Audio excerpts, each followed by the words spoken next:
Hello, grammarians. Let's talk about reflexive pronouns, and just as a word of warning, this means I'm going to be talking about myself a lot. What I mean is that in English we have this distinction between the personal pronoun, so for example, me, and its reflexive pronoun, which is myself. And we use these pronouns in very specific cases. So I'm going to show you what all of those reflexive pronouns look like, contrasted with their personal pronoun forms, and then we're going to talk about how we use them. So in the first person we say personal pronoun is me, the reflexive pronoun is myself. The first person plural personal pronoun is us, and the reflexive form of that is ourselves. Then in the second person, both plural and singular, the personal pronoun is you. And then in the reflexive, it can either be yourself when you're addressing one person, or yourselves when the you are talking to consists of more than one person. The singular third-person pronouns look like this: it, her, and him. And their reflective versions are as follows: itself, herself, and himself. Finally, the personal pronoun them becomes the reflexive pronoun themselves. Now, all of these are what we would call object pronouns. They can all be the object of a verb. So they're never the doers, they're always the doees. With the exception of you or it, none of these pronouns can be the subject of a sentence. In standard American English, it is not grammatical to say, me eat a cookie, for example. It's part of why Cookie Monster sounds so funny. So then the question becomes, when do you use these? So the place for these object pronouns to go is in the back end of a sentence, what we call the predicate, where the object of the verb lives. So, for example, she poked me. She is the subject of the sentence, and me is the object. It's the object of the verb poked. It is the doee, it is the thing that something is done to, and not the doer. So that's when you'd use object pronouns generally. But when do you use reflexive pronouns? You use reflexive pronouns when the subject and the object of a sentence are the same thing. Let me show you an example sentence.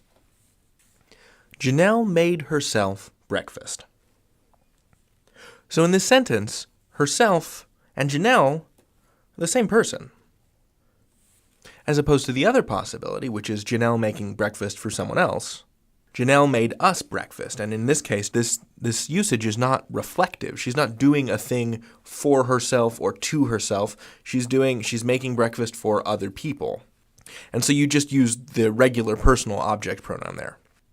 You can only use a reflexive pronoun when the subject and the object of the sentence are the same thing. Janelle is the same thing as herself. Janelle is not the same thing as us, so we would say us here and not ourselves. How about this one? Roderick saw me in the mirror. Now, I am not named Roderick. I'm not the same thing as Roderick.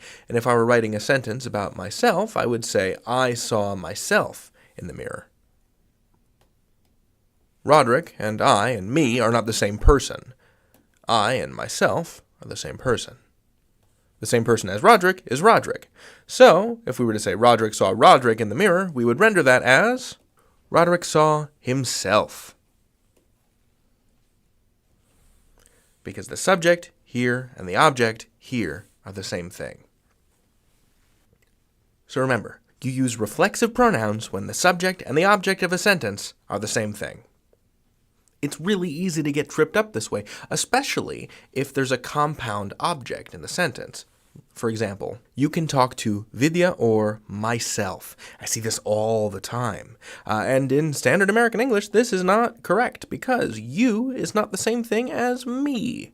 And it's easy to get confused because you're talking about two people here in this object, and that's a little befuddling. It kind of throws you off.